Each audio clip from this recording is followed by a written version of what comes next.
Welcome to the Foster Friendly Podcast, where we come together to make a difference in the lives of children in foster care and the families who care for them. Foster Friendly communities are part of a nationwide movement by America's Kids Belong that helps people from all walks of life take action and help kids and families thrive. You'll hear from former foster youth, foster and adoptive parents, social workers, faith and business leaders, and other experts on how to engage in meaningful ways. Our hosts Brian, Travis, and Courtney explore inspiring stories of everyday people making a difference in foster care where they live and work. Hello and welcome to another episode of the Foster Friendly Podcast. I'm Courtney Williams, along with my co-host Travis Vangsnes, and we are joined tonight by two people. We're recording at night. We don't usually do this, so it feels weird to say tonight, but it is night. Sarah Davis and Andrea Forringer. She told me it's like hamburger, so I have to think about it. You got it. Forringer. They are both board members of an organization called Jackson's Gift, and their mission is to award Jackson's Gift to heroes who have aged out of the foster care system and have completed basic training for a branch of the military. The name Jackson's Gift is in honor of Andrea's adoptive son, Jackson, he lost his life during a military training accident. So welcome to the podcast, Sarah and Andrea. Thanks for joining us. Yeah, we're excited to hear more about his life and Jackson and who he was, and learn about the great organization you guys are doing. I'm a military mom. I have two sons in the Marines. So this is near and dear to my heart as well. Well, thank you for their service. It's a big deal. Yes, absolutely. Thank you for their service.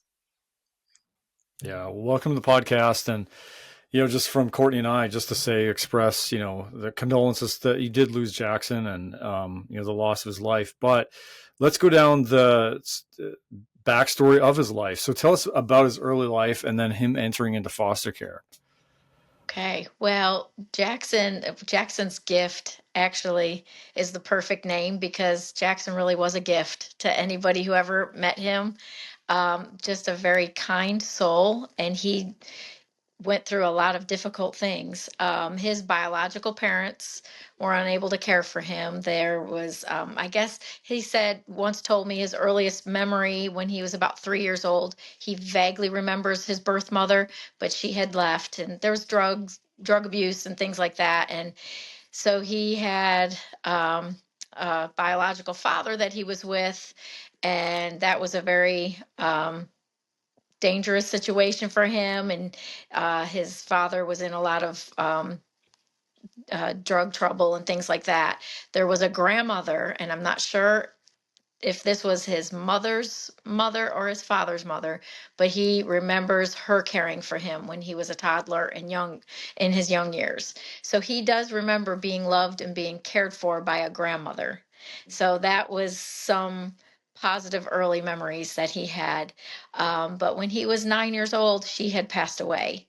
And because his biological parents were in the scene and couldn't care for him and she had passed away, that was around the time that he entered into foster care.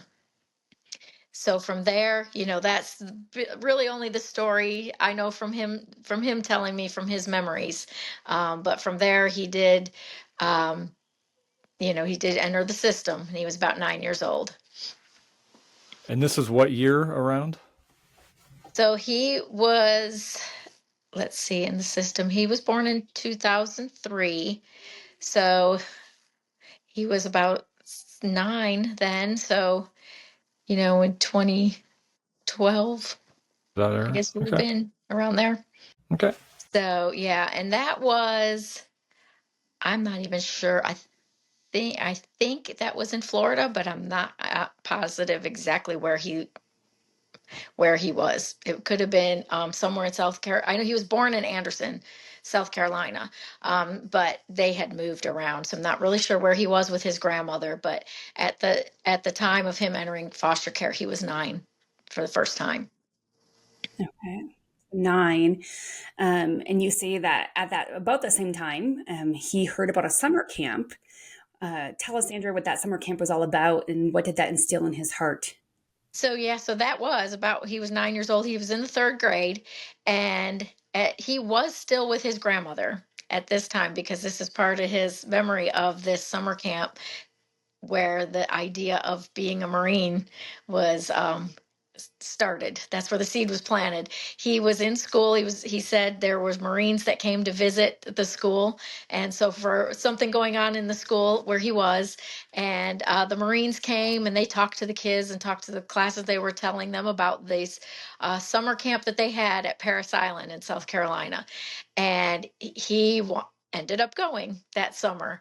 So I'm not, like I said, again, I'm not sure of the time frame of when he lost his grandmother, but I remember him saying his grandma let him go. So he did go to that summer camp at Parris Island in South Carolina the summer after his third grade. So he was about 9 when he went there, and that is actually where he went for boot camp after he graduated high school. It was the same place. I remember him walking us around saying, I was on that obstacle right there when I was in third grade. And so that had to have been a full circle moment for him. But from that day on, from that time frame on, he knew he wanted, that was his life goal, to become a Marine. Very cool. That's great. Yeah. And then after some time in foster care, so entered around age 9, was in foster care for some while. He was adopted about age 11, but that was not a great placement, actually kind of an abusive situation, and that he eventually fled from when he was around 15. What do you know about that time in his life in that home and kind of fleeting? We know, unfortunately, more than I wish I knew. He shared a lot about with that, and he actually journaled a lot, and I do have that journal that he shared with me. But he was in foster care at 9 for a couple years. He went from different homes, and then he ended up in a placement where they had actually adopted 8 kids out of foster care. So from the public view, it looked like wonderful people adopting all these kids, and but inside the house, it was a whole different story. So there's good and bad to that. The good side was they would take them all to church, and so he actually had some positive influences in a local church, but inside the home it was not good. It was abusive. It was mentally abusive. He was definitely his self-esteem was really low. I don't know the exact details of when or what exactly made him run away the first time, but I just know he was not treated well, and for him to like just flee, I'm not sure what caused the last straw, but he left, ran away, he said, and the police found him and brought him home, and a couple weeks later he ran away again because things got worse when he did that, and then he ran away. And the third time he ran away. Well, the third time he ran away, it was just before his 16th birthday in April. And actually, he had just turned 16. That's what it was. Because when the police picked him up again, it was the purple tackies. He found money, and he was going into a Dollar General to buy some purple tackies or purple Doritos. That's what it was. Purple Doritos. It was a bag of purple Doritos he had in his hand, and police officer found him again, and he wouldn't get out of the police car at that point. So he said, you're 16. If you don't get out, you're a runaway, and I have to bring you to DJJ, Department of Juvenile Justice. And he chose that over going back into that home. So it was pretty bad situation that he left from, and he was very, very worried and concerned about the adopted siblings. But he got out of there, and he ended up staying for 3 months in the Department of Juvenile Justice, and did a lot of journaling while he was in there. And that's just because there was no placement for a teenage boy, 16-year-old teenage boy. And then after 3 months, a group home, they had a room available. So that's how he ended up going to the group home at age 16. So he really had nobody. Nobody was fighting for him. Nobody was coming to get him. He just had it. I'm going to age out of the system, and I'm going to join the Marines.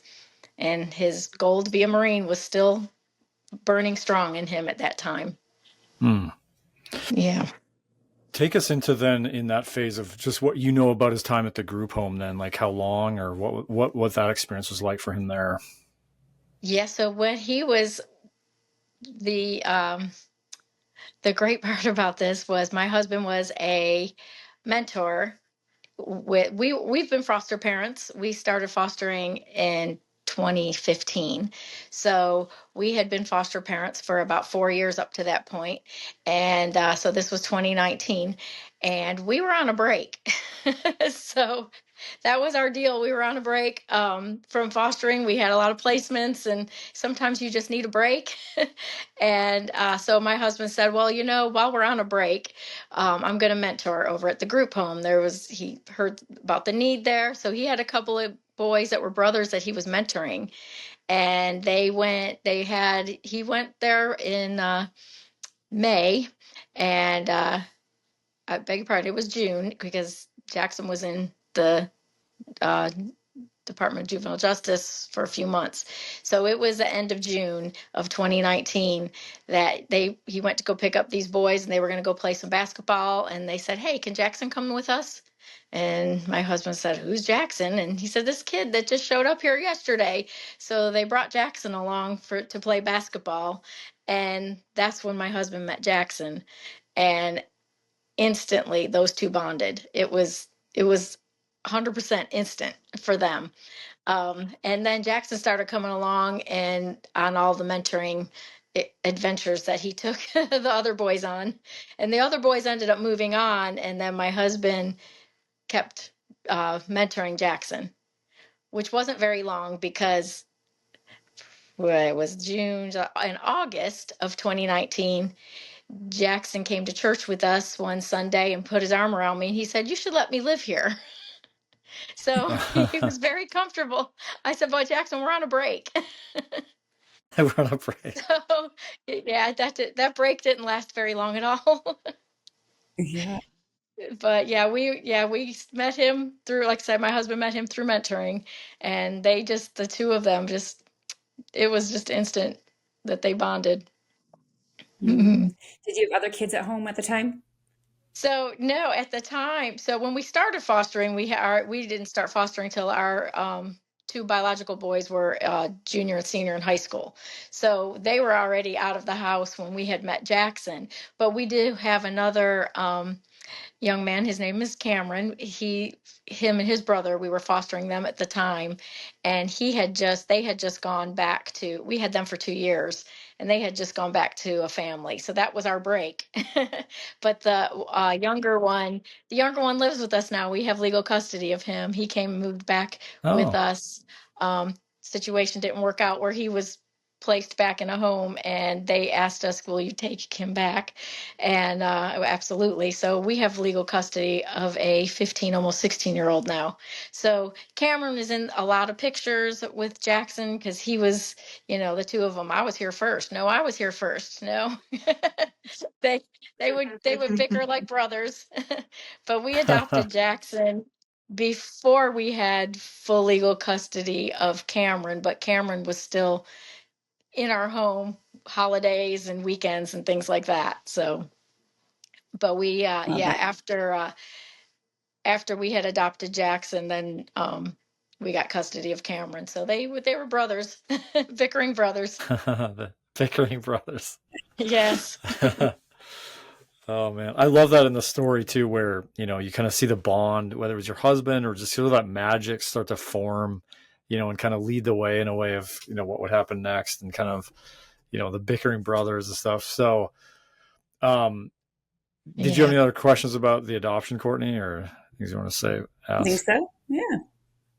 So we were not planning on adopting. When we started being foster parents, because we were older foster parents, we'd go to these little groups, and there's all these young people fostering, and our kids are graduating high school, and they have little ones. So we were like, we're done, But we, things happen and work out for a reason. We totally 100% believe that. And Jackson prayed for a loving family. With siblings and cousins and all the things, and he got that. He had that the last 4 years of his life. He got to experience all that. Yeah. Mm-hmm. Well, as we keep kind of going in the arc of the journey, so kind of in the next phase, Jackson, did live out his dream to become a U.S. Marine. But sadly, as you've said, and we've kind of talked about already, he did lose his life 2 years into that journey. So, Andrea, if you could just talk to us a little bit about what did it mean for him to become a Marine? Well, we got, like I said, we got to see it. It's just such a gift to be able to see him accomplish that, because it's almost like he knew once he reached that point and made, it's like he knew this was his purpose to be on this earth to do this. And he wanted to be a Marine and he did it. And then all he could talk about, in addition to being Marine, is wanting to help foster kids. He wanted to help specifically those aging out because he realized after he got into the Marines, he's like, I'm meeting these guys, and some of them they were in foster care too, like me, but they don't have any family. They joined the Marines. Like, that's what I thought was going to happen to me. I would age out of the system and join the Marines, and that would be my family. He said, but all the letters that mom and dad, all the letters you wrote me, and grandma and grandpa and nana, papa, and all the letters I got from my family from home kept me going. And so it really burdened him that he knew kids aging out of foster care are kind of like, there you go, sink or swim, and he really wanted to support his brothers like that, his foster siblings out there. He wanted to make sure that he knew if he wasn't adopted, he wouldn't have that support. So he wanted to be in the gap there. So that's really, the Jackson's Gift organization is fulfilling that dream of his, because he would not leave base without making sure everybody had somewhere to go home. If it was a holiday, if it was leave break, he's like, Mom, can I bring so-and-so home? They can't make it home. It's too far away or something like that. So it burdened him to know that there was kids aging out of foster care without support, and especially the ones he met in the Marines. So going into the military, you have that back home family support or someone to go home to, somebody waiting for you. So that's really what the gift of Jackson is continuing to give. Yeah. That's beautiful. I know, again, just being a military mom, how hard the process is, boot camp and the trainings and the toll it takes on a body physically, Right. emotionally, spiritually, like all the stuff. It just beats people down, to nothing. And then to know if they don't have people alongside them. We talk about that a lot on our podcast about kids who age out and don't have family to call home, to call a place to belong. And, it really does. Yeah. And honestly, I Make never you thought think. about it either. I mean, I didn't see that perspective until he would talk about it.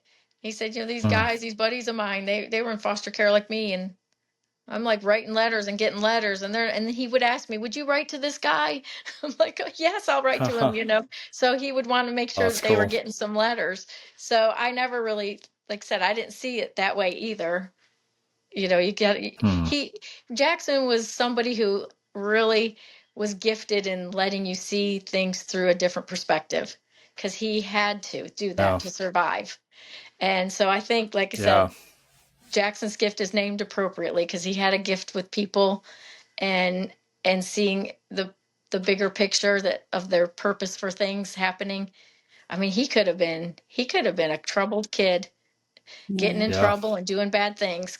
I mean, he could have chosen such a different path. So, yeah. Yeah. Sarah, how did this come to be? I mean, you're a board member. So did Andrew just come up with this idea and bring it to a few of you, or how did it come to be that you guys became an organization, and how did you get the ball rolling? So first of all, Andrea is my cousin. And a lot of people probably don't know that. We tend to forget about that sometimes. Like we just talk to each other like we're the only people in the room.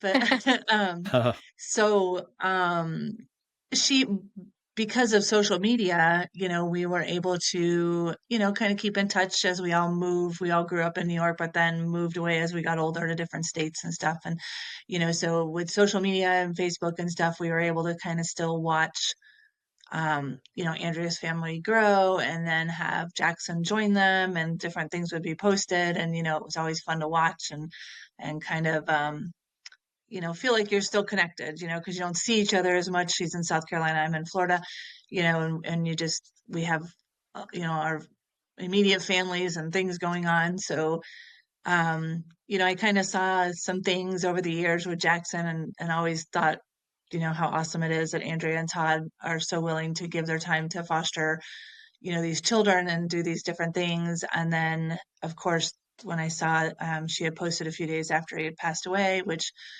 some of our family had already kind of communicated back and forth to let each other know what was going on a little bit.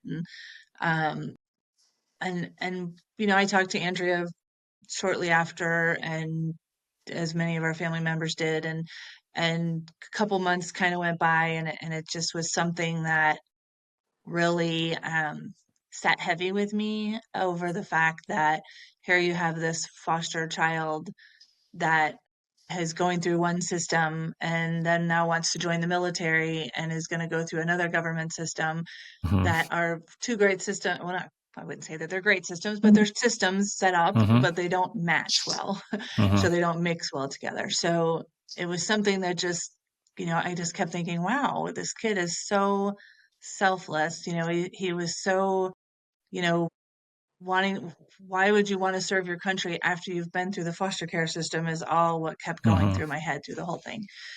So it went, a couple months go by. I finally went, and my husband was like, "What's the matter with you?" He's like, "You're just quiet. You're in your head. What are you thinking about?" And I'm like, "We have to do something. Like, there's got to be something we can do, to celebrate his life, or to show Mm-hmm. people that this stuff happens, and that these foster kids need, love and advocacy and these different things to help them get, further in life, and they deserve it. If they're wanting to serve our country, especially, that was my whole thing I couldn't get past. It's like, how do you have this child that's been beat Mm-hmm. up and thrown out and tossed around, and then he's like, "Hey, but I want to give my life for you," Mm-hmm.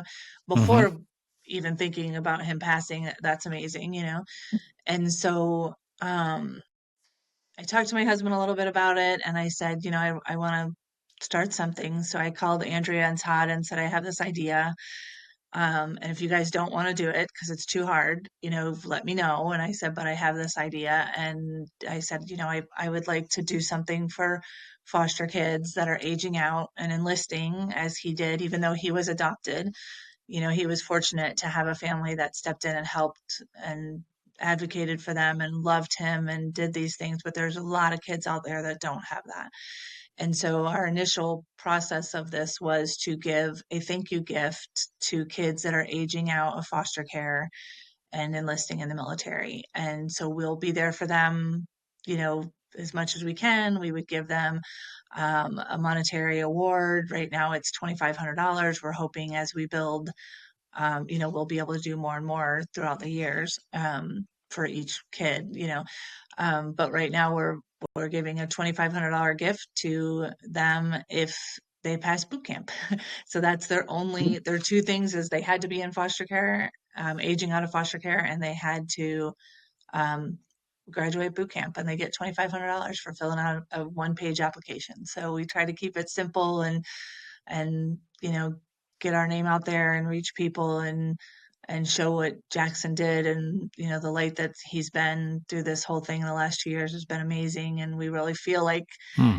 there's something pushing us to do this, and everybody says it's different things. I say it's Jackson, or maybe possibly my mother, but there's a drive, and it's this, like, why is this happening? And it's just, it needs to happen. And it needs to happen, and it needs to help the kids out there that need help. And if it's $2,500 that sits in their bank account till they can grow up bigger, great. If it's $2,500 that they want to go and spend a week in Disney World, or, well, probably 2 days in Disney World nowadays, but $2,500 is not going to get you very far. Right. You know, we want them to use it for what they want to use it for. Hmm. So there's so many things it could be for, paying medical bills, doing different things, whatever needs to be done. If they need their car worked on, or they want to put a down payment on a car, we have no restriction on how they use that money, except that they have to pass boot camp, and they had to have been in foster care and aging out.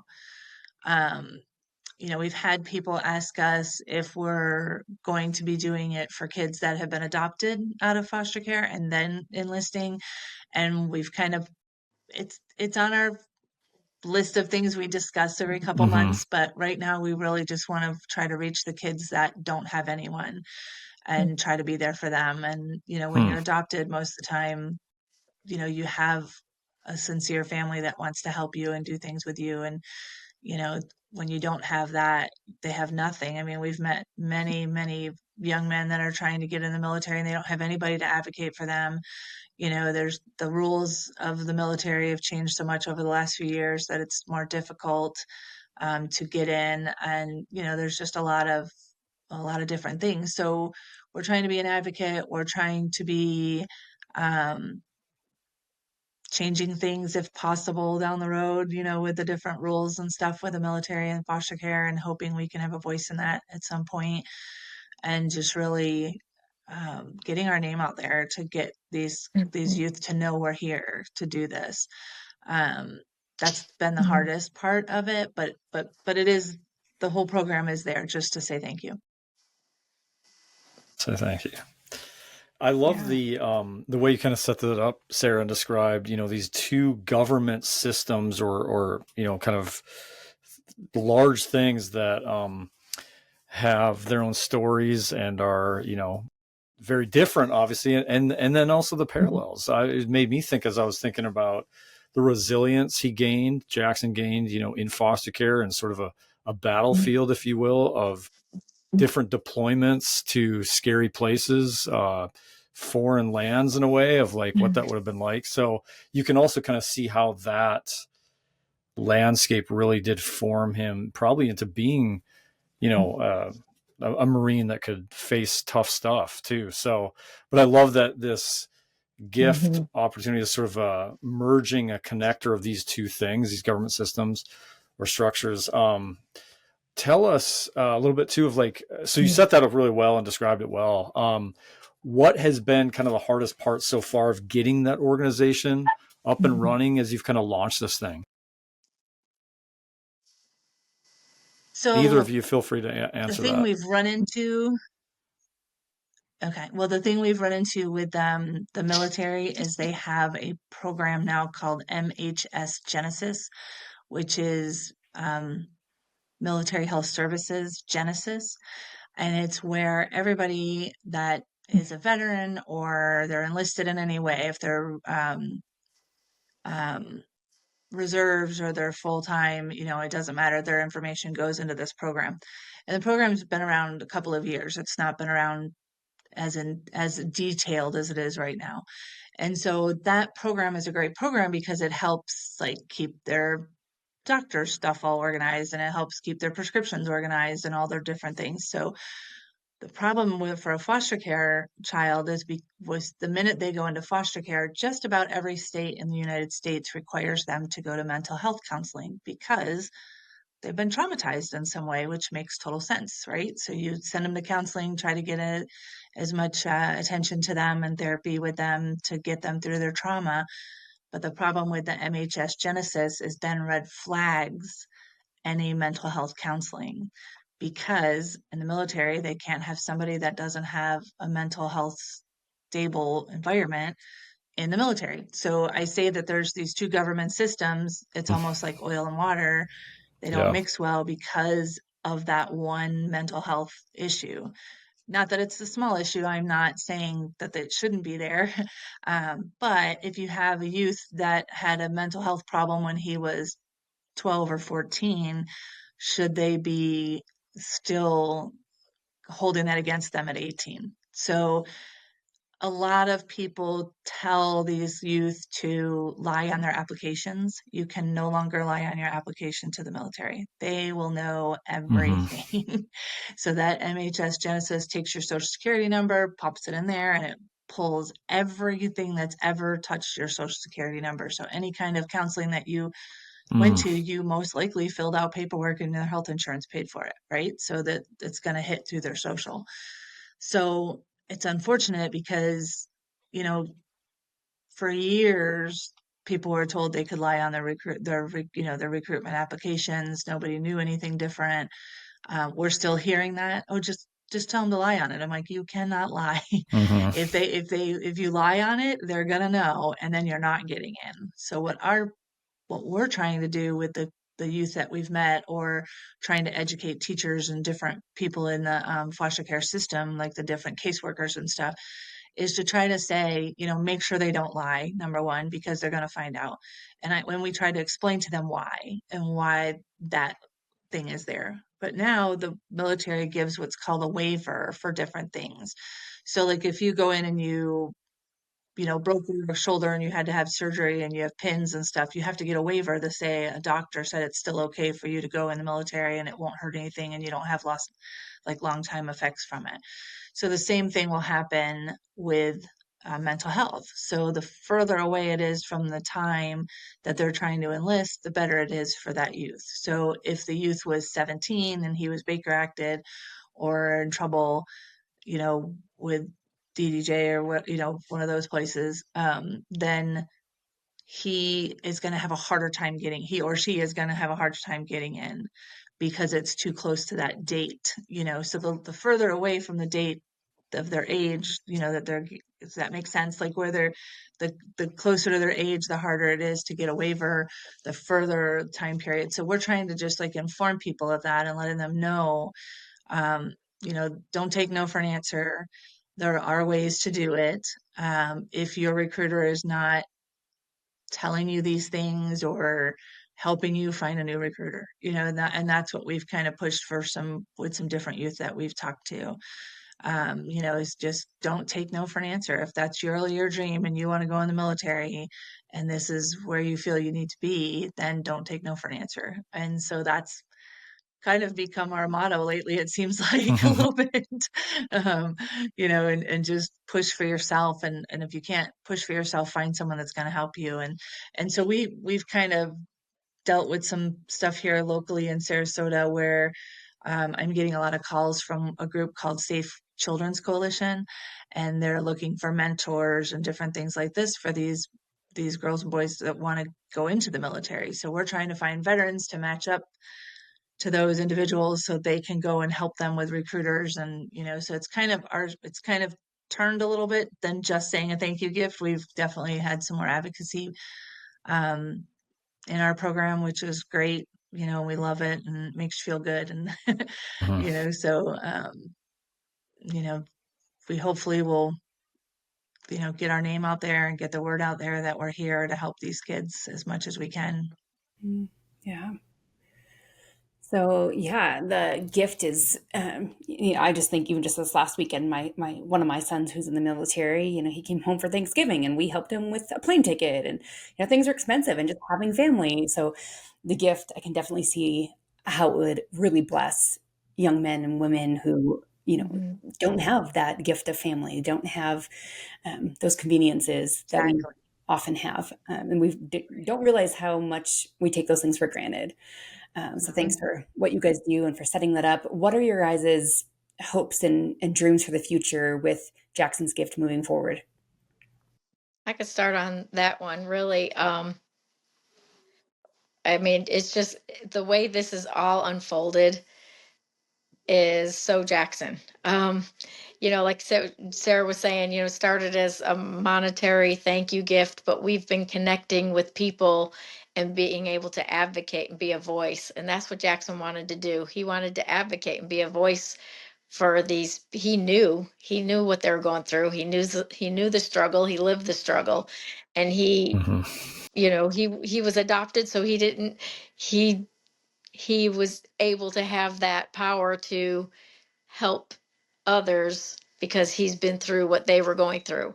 And so that's the direction that it's just naturally started going in.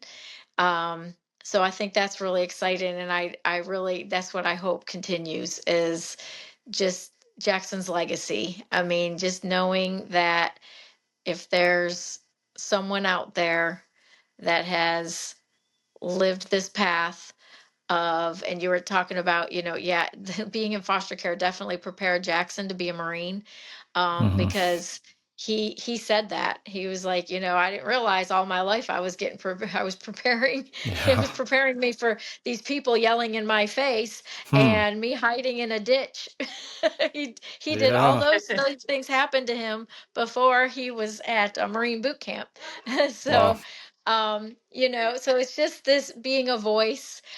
So just that's, the direction it's taking already, and just for it to continue, and just have Jackson's mark on it. That's, as his mom, my dream, and it's just that satisfaction of seeing it come to fruition like that. And when we can get, I think when we can get that first young person, that first thank you gift, I think the gates are just going to open, and because they're out there. There are so many people, there's so many young people aging out of the system. You can look at the stats from state to state to state. They just need to find us and know about us and know that we're here for them, not just with the monetary gift, but to have that special family connection and give them that hope that Jackson always wanted to give them. So that's my perspective on it. Right. And for me, I would say that we just grow and find these kids and embrace them and give them the gift that we can give them. And, we've been doing this now for 2 years. Our we're officially a 501(c)(3) just this year. Hmm. We had originally been through the Elks, our local Elks lodges here in Sarasota, Lakewood Ranch, Sarasota Elks Lodge. We started there, and then we were like, well, we need to get more official because we'll get more donations, and we were really thinking the donations would be the hard part, and it's not been the hard part, Hmm. shockingly. So we actually have told people, as far as giving donations, like obviously we take them, but that's not our biggest concern right now. Our biggest concern is finding these kids and making sure they understand that when they do enlist, what they're really in store for and what they're really, allowed to do and not allowed to do, and kind of help them in that way, because nobody does that. And I'm not trying to badmouth recruiters by any means, but recruiters have a job to do. And if they have 10 kids that come through and are wanting to enlist, and that ninth, or the 9 kids are easy peasy, no red tape, they're going to push through those 9 kids faster than they're going to push through that one youth that has the red flags. Yeah. And so you'll find good recruiters, you'll find wonderful caseworkers that will jump in and work together. We've had a couple of applications. Unfortunately, for the applications that we've had, they have changed their mind or taken a different route to begin with. Like one of them decided to go to college first, instead of going into the military. The other one is still back and forth and trying to get waivers and, different things in his life, trying to, figure things out to get in. Um, you know, but it's just incredible the amount of kids, but they don't have the advocacy, and that's what they Hmm. need. They need a friend, a mentor that can help them, go through it. I couldn't imagine trying to be at 18 years old and having a Marine recruiter sit in front of me and tell me they're going to give me the world, and you believe Right. everything, of course, and then you go and you're like, wait a minute, but what about all these things? So that's, it's tough. And, um, it's just something that we're hoping that we can, get the word out there more and more, on both for the foster care kids and probably other kids that want to go in, if they run across us, and so we're trying to get some veterans that are helping us, that kind of aren't, they're like retired and they're wanting to give advice and different stuff like that too. So, um, I just hope we grow, and I hope we find these kids and we can give a lot of money away and make somebody feel good. And, that's really all we want to do. Mhm. So how They need to know often do you? someone cares. They need to Yeah. know someone cares. And that Jackson said that, all he ever wanted was someone to love him the way he could give love. And just to, foster care is a big mess. I mean, it's not a good thing that if you're in foster care, your life's a big mess. So, that it follows you. And so you have a hard time trusting people. Yeah. You sometimes make impulsive decisions. So, this definitely is, like I said, an addition to the monetary thank you. It is definitely a place we hope that young people can find that there is hope and there is somebody who cares. And Jackson, if Jackson was here in front of you right now, he'd help you. He would care and he would help you. And so we want to do that to continue his dream. Yeah. Well said as a close to that, and appreciate everything you guys have said and shared with the story. I was going to add, so to that point of, as we close this out, practically, like you guys have, so the website, and we'll share this in the show notes, would walk us through the best. So you hop on the website, which we'll share. So go ahead, Sarah, if you want to describe the best way to sort of then connect on this. So there's multiple ways you can donate. We're on Facebook, or just find us even, Facebook, we're on TikTok, we're learning TikTok. I'm not the best at it, but I'm trying. I don't do Instagram, TikTok. Twitter. I know. I'm like, it's more social media than I'm used to for sure. I still work during the day, so when I get home at night, I'm like on my phone and trying to figure things out. And it's been fun. It's been interesting. But the website is probably the best for most of the information. We have our email is info@jacksonsgift.org. Anybody can email us. You can also email us on jacksonsgift@yahoo. We have like everyone we can possibly find. We've Right. tried to nab. We're .com, .org, .net, all that stuff. So they should be able to find us just by putting Jackson's Gift in. I never personally got to meet Jackson. I feel like I know him from doing all this. I feel like, the stories Andrea has told me has made me feel like, I've like lived next door to him. He sounds like an amazing kid. And the one thing I want to say is that all of these kids are amazing kids, because I've talked to multiple now, and I have to say they're grown beyond their years because they've been forced to be. And they're just selfless. We have one young kid that we were speaking with, the one that I said decided to go off to college. And at one point he said to me, "Why are you so nice to me? Like, you've never met me. Why are you so nice to me?" I'm like, "Why shouldn't I be nice to you? Like, you deserve people to be nice to you, and so I've talked to him. We text every once in a while, and he's off to college right now and having a hard time, needing a mentor, very lonely. And we just try to reach out to him and say, hi, how you doing? And just try to be there for him. And, it's important. And we have the sign up on our page to join our page, our different pages. And if you're ever interested in being a mentor, especially locally here in Florida, I can get you to a lot of places. Andrea's working on South Carolina. We're working on New York, a couple different places, where we can, get contacts. If we don't have one, we will get one. We will definitely push to find whatever we can to help them. I don't know if that answered more of your question. Yeah, for sure. Yeah, and then you expounded on the mentoring part. That's huge. That's amazing too, to keep growing that part. So I was just going to add too, for those listening that are foster parents, and or just maybe you're not a foster parent, but you listen to this podcast, and you might know of another family who this Jackson's Gift could be a great opportunity for, or would be eligible for. Share that with families. And another thing I'm thinking is child welfare. We have child welfare folks that listen on this podcast, and to me it seems like they would be a huge resource for those listening to share this with them, and then through their channels can really, because we want to help you guys grow this across the country, and hopefully just being on the podcast is another catalyst for that. Yeah, we hope so. The more we do this, the more information we can get out there. If it helps one child, that's what we want, and just make it grow and get ourselves out there. For, like I said, we've had money coming in left and right, so we have money to give away. We just need the kids to give it to. And we have a process that we go through. They have to fill out the application.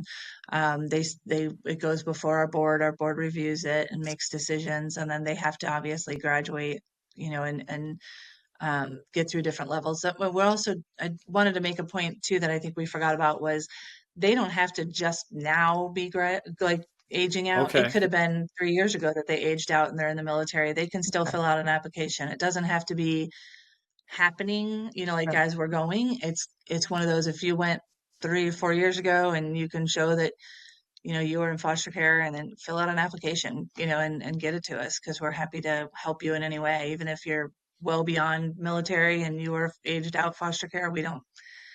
We're not like holding that against anybody that they're not in it right now. If that That's makes a sense. great clarifier. I was just going to ask about that. So it's great.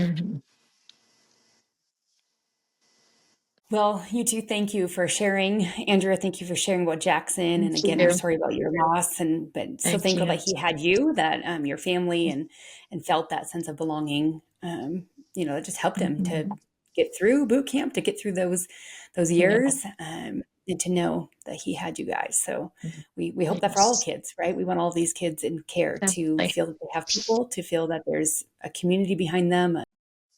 Like you said, the things that they're doing for our country, their sacrifice and their willingness should not go unnoticed. So thank you guys for stepping up, for doing what you're doing, and sharing this on our podcast. Thank you. Thanks for having us. Yes. Yeah. We hope you enjoyed today's episode. If so, will you help us reach more people by subscribing, sharing the podcast with a friend, and leaving a 5-star review? If you've been inspired by what you've heard today and want to learn more of how you can make a difference for kids in foster care and the foster families where you live, visit americaskidsbelong.org. We depend on individual donors to fund our work. We'd be grateful if you would consider joining us as a monthly donor.